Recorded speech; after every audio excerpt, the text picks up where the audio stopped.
me what democracy looks like. This is what democracy looks like. Show me what democracy looks like. This is what democracy looks like. Show me what democracy looks like. This is what democracy looks like. Show me what democracy looks like. This is what democracy looks like. Show me what democracy looks like. This is what democracy looks like. Show me what democracy looks like. This is what democracy looks like. Show me what democracy looks like. This is what democracy looks like. Show me what democracy looks like. This is what democracy looks like. Show me what democracy looks like. This is what democracy looks like. Show me what democracy looks like. This is what democracy looks like. Show me what democracy looks like. This is what democracy looks like. Show me what democracy looks like. This is what democracy looks like. This is what democracy looks like. Anybody can pick this up.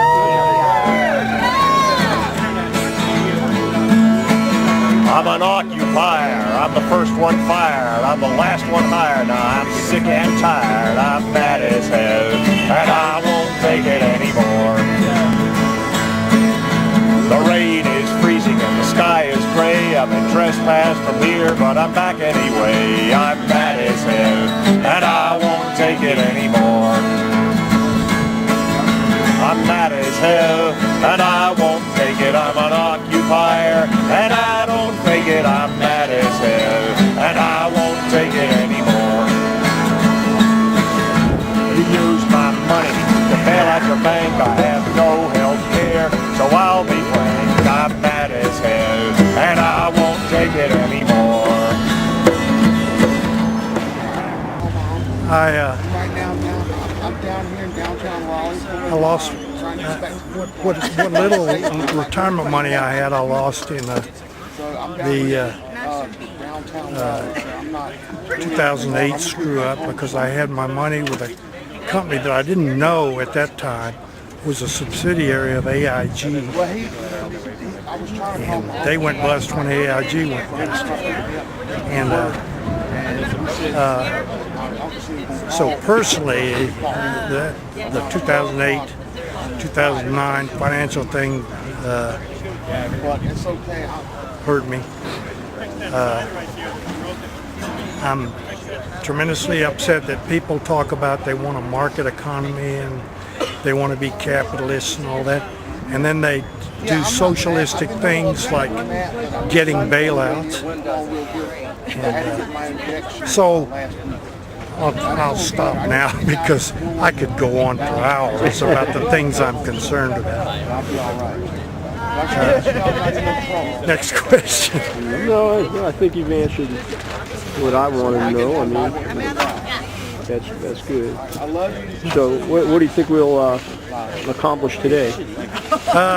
One thing is that we'll build solidarity and connections between the different occupies in North Carolina, and I think that's important for two reasons. I think we need to support each other and draw on our statewide strengths, and because the Democratic National Convention is coming up in Charlotte, and I talked with an Occupy Charlotte guy last night, and the city council and the county, Mecklenburg County commissioners in Charlotte have passed draconian laws. You can't even walk through town with a backpack on. You're subject to arrest. You can't hold they're not going to let you hold a soft drink in a can because you're subject to arrest because, yeah, or it might be used as a weapon that you throw or something. Or you might open it and spew on somebody. It's ridiculous. But I think we have to. I think we have to have a real presence at the convention. And of course, there are people already working on it. Yeah, we have some Occupy Raleigh people who've actually made trips down to Charlotte to so we can help with the planning and coordination. Very good. Thanks. You want to say your name? Yeah. Leverett Lynn Guest. Yeah. Thanks, Leverett. Yeah. So again, welcome to Occupy Raleigh. Welcome to the first statewide General Assembly. We have occupations here from at least half a dozen other cities already. And you know, the reason we invited you guys here, you know, we want to collaborate. We want to come together as a group and figure out, you know, what it is that all of us are out here doing and how we can plan and help each other together. We had a meeting last night. We met with a lot of local organizations, not necessarily just Occupy, and talked with them about, you know, how we can work together. And that's kind of what this is about. So again, thank you for coming out to Raleigh today. We'd love to have you guys stay as long as humanly possible. We'll party, we'll sing, we'll dance, we'll talk, we'll do everything that's awesome. And let's be ballers. Yeah! My name's Kurt, by the way. Hello, I'm Derek. Hey, Derek. I think it might be like playing ball. Yeah. First, I'm going to read from a Wikipedia article. It's simply entitled Mohamed Bouazizi. Mohamed Bouazizi was a Tunisian street vendor who set himself on fire on 17th of December 2010 in protest of the confiscation of his wares and the harassment and humiliation that he reported was inflicted on him by municipal official and her aides. His act became a catalyst for the Tunisian revolt and the wider Arab Spring, inciting demonstrations and riots throughout Tunisia in protest of social and political issues in the country. The political anger and violence intensified Bouazizi's death, leading then-President Zine El Abidine Ben Ali to step down on January 14, 2011 after 23 years of power. The success of the Tunisian protests inspired protests in several other Arab countries, plus several non-Arab countries. Protests included several men who emulated Bouazizi's act of self-immolation in an attempt to bring an end to their own autocratic government. These men and Bouazizi were hailed by some Arab commentators as the heroic martyrs of a new Middle Eastern revolution.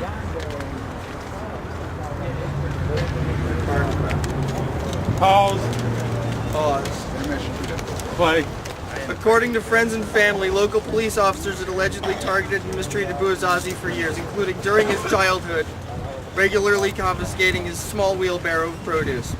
But Bouazizi had no other way to make a living, so he continued to work as a street vendor. Around 10 p.m. on December 16, 2010, he had contracted approximately $200 of US dollars in debt to buy the produce he was to sell the following day. On the morning of December 17th, he started his workday at 8 a.m. Just after 10:30 a.m., the police began harassing him again, ostensibly because he did not have a vendor's permit. However, while some sources state that street vending is illegal in Tunisia, and others that Bouazizi lacked a required permit to sell his wares, according to the head of Sidi Bouzid's State Office for Employment and Independent Work, no permit is needed to sell from a cart. Bouazizi did not have the funds to bribe police officials to allow his street vending to continue. Similarly, two of Bouazizi's siblings accused authorities of attempting to extort money from their brother. And during an interview with Reuters, one of his sisters said, "What kind of repression do you imagine it takes for a young man to do this? A man who has to feed his family by buying goods on credit when they find him and take his goods." Bouazizi, angered by the confrontation, ran to the governor's office to complain and ask for his scales back. Following the governor's refusal to see or listen to him, even after Bouazizi was quoted as saying, "If you don't see me, I'll burn myself." He acquired a can of gasoline from a nearby gas station and returned to the governor's office. While standing in the middle of traffic, he shouted, "How do you expect me to make a living?" He then doused himself and set himself alight on fire with a match at 10:30 a.m. local time, less than an hour after the altercation. This man is my brother. And if it wasn't without him, this wouldn't have happened because this man sparked the Arab Revolution, which sparked the Occupy movement. This man is my brother. And I will do my best every day, every hour, every minute to honor Mohammed Bouazizi. Thank you.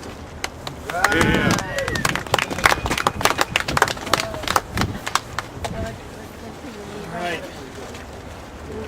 Well, it's 12 o'clock. This is what we're going to do. We're going to have a teach-in at 1. We're going to march at 2:30. We're going to have a GA at 4. And then we party tonight. All we need is about 100 more people to show up. So we invite the spirit of Occupy to join us today. They're taking the money that we're making. Enslaving, these chains we will be breaking. Revolution in the streets, put an end to corporate greed. Revolution in the streets, put an end to corporate greed. They're taking the money that we're making. Enslaving, these chains we will be breaking. Revolution in the streets, put an end to corporate greed. Revolution in the streets, put an end to corporate greed. Woo! Let's see those red kids. Great.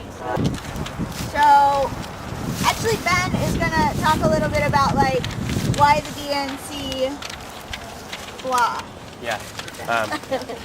Cool. So, you know, I'm sure, you know, everybody's here, so obviously people are planning on protesting at the DNC, so, you know, some of this might be kind of redundant to where people are already at, but, you know, we just kind of wanted to spell out, you know, as a coalition, you know, our motivations for organizing demonstrations during the Democratic National Convention that's going to be held in Charlotte from September 3rd to the 6th of this year. You know, I think to the credit of the Occupy movement, it's really kind of exposed this whole system for what it really is, you know, who's serving who, and what kind of interests are represented in government by the two parties, and really has shown that, you know, the Republicans, the Democrats, you know, they don't really represent the interests of the 99%. They don't really represent the interests of the people. They don't really represent the interests of the workers in this country, but rather they, you know, serve and protect the system that maintains the rule of the 1%. And you know, act in the interests of the banks and the corporations, you know, through all the legislation they pass, you know, through everything that they do. So this is a real opportunity for us to highlight that and continue to expose this. And you know, it's not just the Democrats either. You know, as a coalition, we've also endorsed the protests that are going to take place in Tampa during the Republican National Convention to really, you know, to further expose, you know, what this two-party system and who it really protects and serves, which is the 1%. Then, you know, of course, Charlotte, like Scotty was saying, is the second largest concentration of finance capital in the United States behind Wall Street, New York City.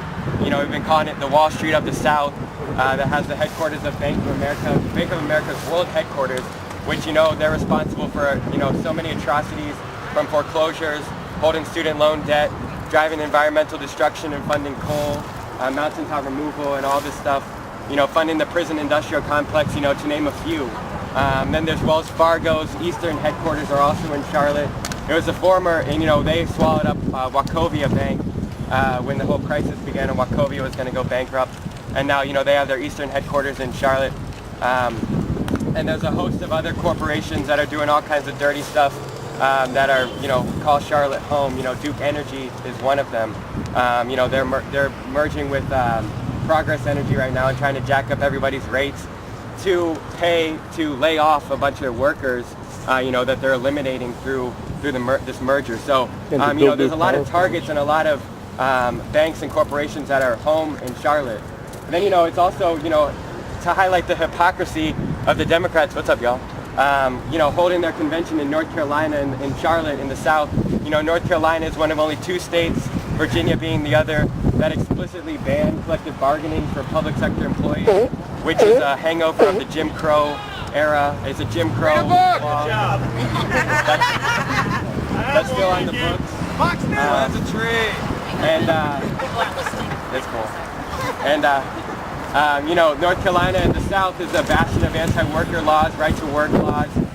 so to really highlight that history and the history of struggle here in the state and in the South around the civil rights movement, you know, and fighting for civil rights, for labor, you know, to highlight all these struggles here in North Carolina and all of the movements, you know, the Occupy movements that have really been opening up all this political space to expose the system and really to give a platform to raise all kinds of demands, our movements to fight for jobs for all, for healthcare, you know, all the issues that people were naming, for education, against the raids and deportations of immigrants' families, you know, for reproductive justice.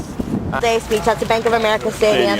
This is the arena where the delegates will be. This is Bank of America headquarters. Yeah, we are actually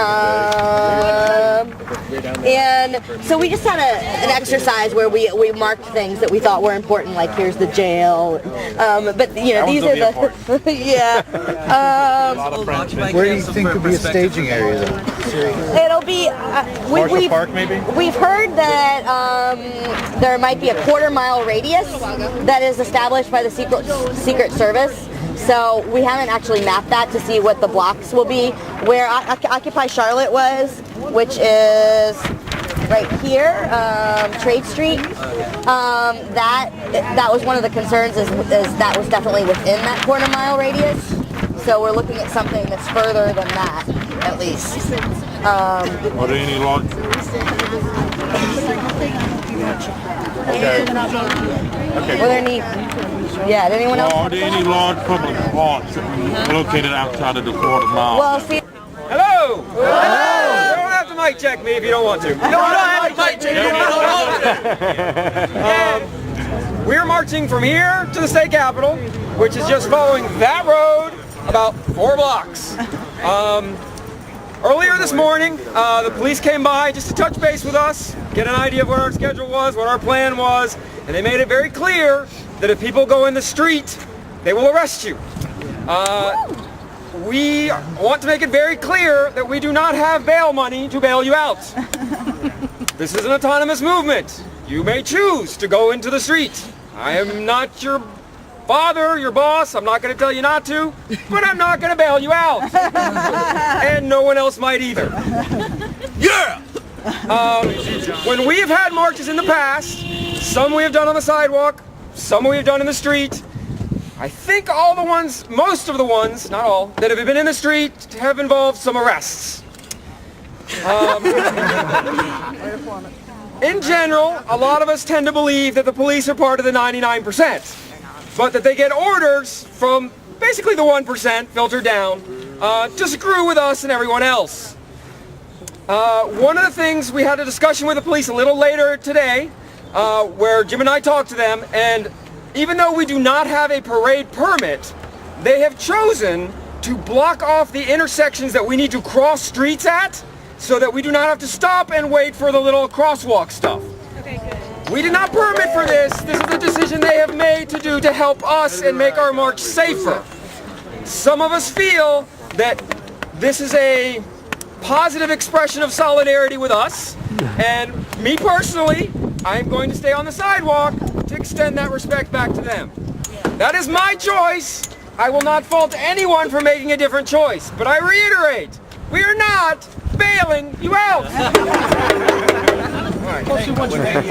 And we would love to have you at GA, since the purpose of this was to communicate, and I don't want to do it through a stupid ass jail phone.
people united will never be defeated. The people united will never be defeated. The people united will never be defeated. The people united will never be defeated. The people united will never be defeated. The people united will never be defeated. The people united will never be defeated. The people united will never be defeated. We are the people. Two. We are united. Three. This occupation is not leaving. One. We are the people. Two. We are united. Three. This occupation is not leaving. One. We are the people. Two. We are united. Three. This occupation is not leaving. One. We are the people. Two. We are united. Three. This occupation is not leaving. One. We are the people. Two. We are united. Three. This occupation is not leaving. Have to stand back.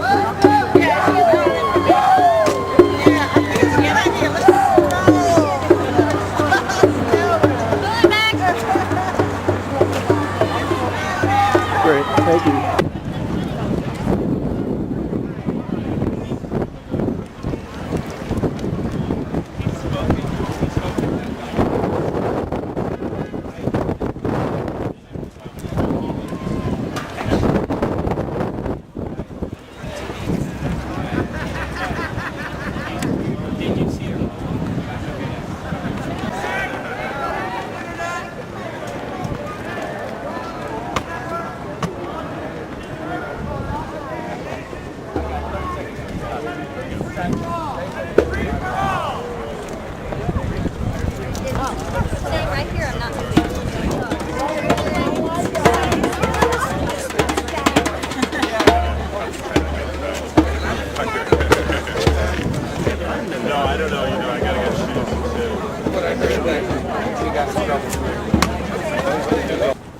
The proposal with the whereas corporate power and money have distorted the democratic process of our country, the Occupy North Carolina General Assembly resolves to work towards a constitutional amendment holding that 1. Corporations are not people, so do not get inalienable rights and should not be given constitutional rights, and 2.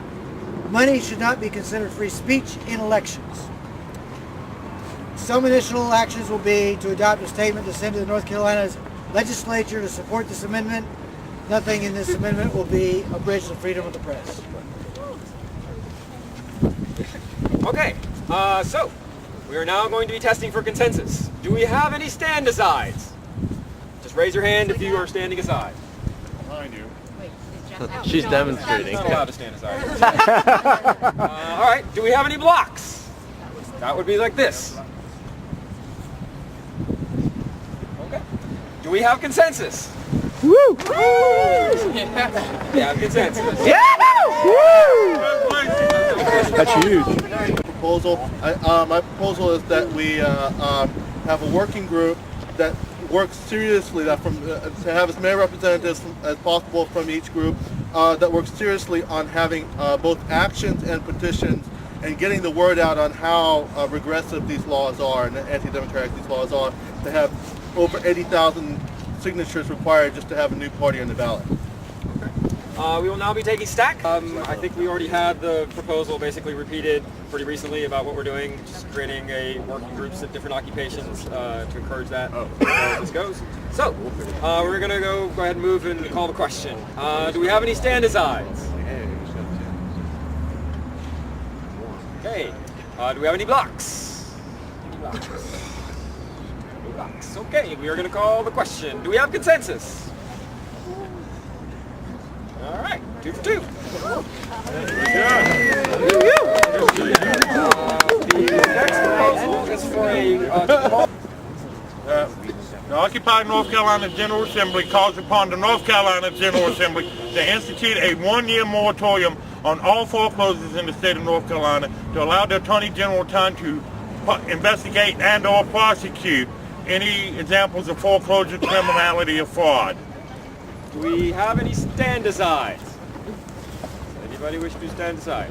Would you like to state your name and the reason you're standing aside? Victor, I think it's awesome that we want to fight against foreclosure fraud. You know, that's one of the things we're fighting for in Occupy Asheville.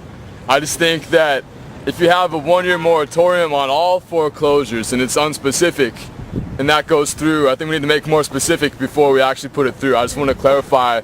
I'll remove the stand aside if we clarify that that's going to be more specified towards illegal. I mean, because what if somebody gets foreclosed on and they, you know, they're like a rich landlord and they decided not to pay. Quick point of process. Yeah. Stand aside will actually not stop this from going through. Yeah, I know. I'm just. Okay. Yeah. I mean, if you want to stop it, you can block it. You're welcome to. I'm not going to block it. I'm good. I just want to be clear. All right. Are there any other stand asides? Good point. Okay. Are there any blocks? No blocks. Okay. We're going to call the question. Do we have consensus?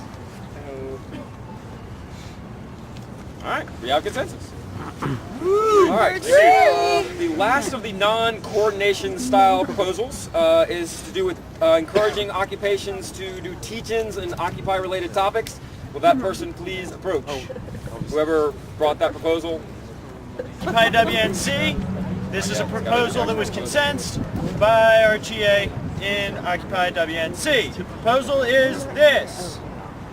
We propose that each occupation develop a speakers bureau to begin or continue to organize teach-in events on topics relevant to the Occupy movement. It's that simple. Okay. Stack. Who wants to be on stack? Name. Adam. Anybody else?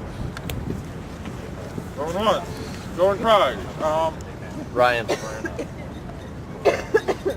Anybody else? Okay. Adam, when you say Speakers Bureau, what are you talking about? Like, what do you mean? Reaching out to people in the community, with knowledge on topics relevant to Occupy, who will speak their knowledge to the community. Okay. That's it. Cool. Okay. Ryan. Really fucking good idea. Yes. All right. We will now call the question. Do we have consensus? All right. We have consensus. Very good. Yay! All right. That is all the proposals. I feel very good. The first announcement, there are some camera people here that wanted to explain, I guess, why they're here. Who are the camera people that wish to... Is that you? All right. And these announcements are like a minute. Okay, very cool. Okay, hey, real quick, I just wanted to give a big thanks, and I wanted everybody to recognize the work that all the people that operate the cameras, people that are live streaming, people that are twittering, people that are taking photos. These are the people that are in your marches, these are the people that are your GAs, your work group meetings, these are the people that are putting this stuff out there on the internet for everybody else to see. I think they get overlooked sometimes, so I want to take the opportunity real quick to have everybody just thank them for all the hard work that they do. Thank you. Oh my God! Wow. I promise this is related to what we're doing. I have a friend who lives in Nebraska. Her name is Megan. She just took a picture of her television screen about 15 minutes ago. Guess who is being broadcast nationwide? Who? We are.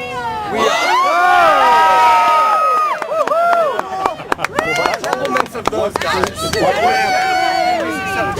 What channel? NBC, just they're like affiliates in other cities. Oh, that's great. Uncle Ben from Occupy Wilmington. Two quick things.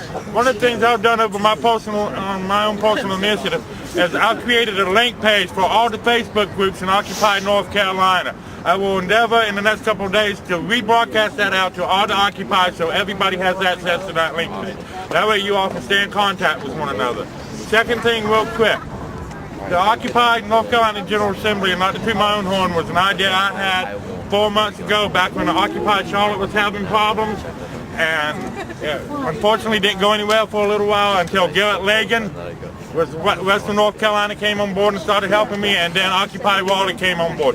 So I personally want to thank Occupy Raleigh for hosting this state General Assembly and making my idea of a state General Assembly come through. Hi, I'm Charles from Occupy Raleigh. I just wanted to announce something that I'm going to be doing this next month, which is starting a facade of an occupation. It won't be an actual occupation regionally. It's going to be called Occupy Indians for the Native Americans who are marginalized voices in this country. I'm obviously involved with Occupy Raleigh and Occupation Nation, so I'm going to be real busy over the next 3 months. But I would encourage you all to get involved in your local communities. In North Carolina, as I said during my teach-in earlier, has the largest indigenous population east of the Mississippi. So a lot of you have reservations and Native American groups close to you.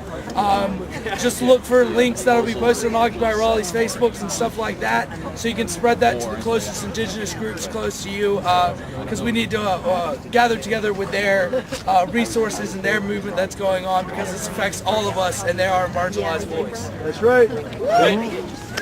That is all the business we had for our General Assembly, except for one thing which we're not going to do.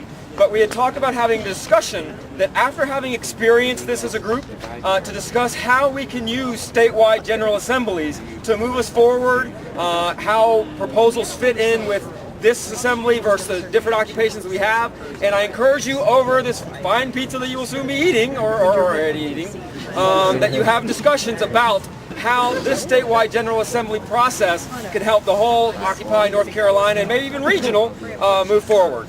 And with that, I am calling the end of this statewide General Assembly.